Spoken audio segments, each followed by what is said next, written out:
I'm here to evaluate John's speech, Coffee in My Cup. And I have to reiterate, John, thank you so much. You really show leadership as president, stepping up and making sure that Fee had a speech to offer to all of us, and you did it at the last minute. So hats off to you. John also was smart enough to pick a topic that he knows a lot about. I am just so astonished that you know so much about coffee.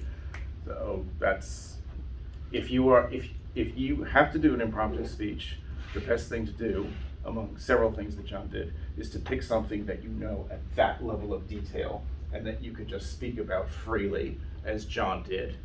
Because I didn't notice a hitch in your delivery. You just kept on speaking, but it was all within a particular structure. The cadence of his structure were stories that were arranged chronologically, which is a brilliant thing to do when you have to give an impromptu speech. This way, you don't have to think, well, what did I want to have come next? What do I want to have come next? You know what comes next because it's all within a certain time frame that's already fixed in your mind. So what John gave us was first, he gave us a story about his first cup of coffee, which reminded me of the first time I snuck into a bar when I was 16 years old, and I ordered a double martini extra dry, because I want to drink like a man. John was at his Boy Scout camp and ordered a black coffee, because he wanted to drink coffee like a man. I think Pete Hegseth would be very happy with both of us, John.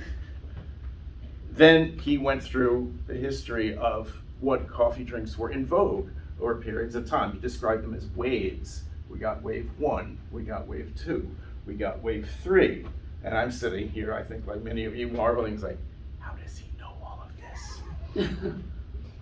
And then he moved on, he concluded with a call to action, which is always a great way to conclude.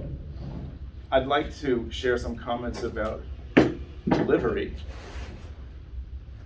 First of all, what I would urge you to consider, John, whenever you speak, not just for this, is to use the stage space more. Use the full stage space. Even though it's limited, you can always move over here. There's a little room over here. You can always go into the audience, and it simply closes the distance between you and the people in your audience.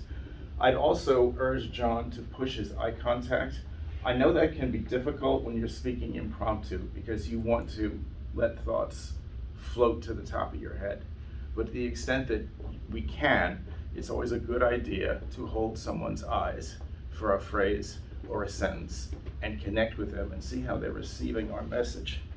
And finally, a terrific way to open any speech is to make a promise to the audience as to the value they're going to get out of what you have to say.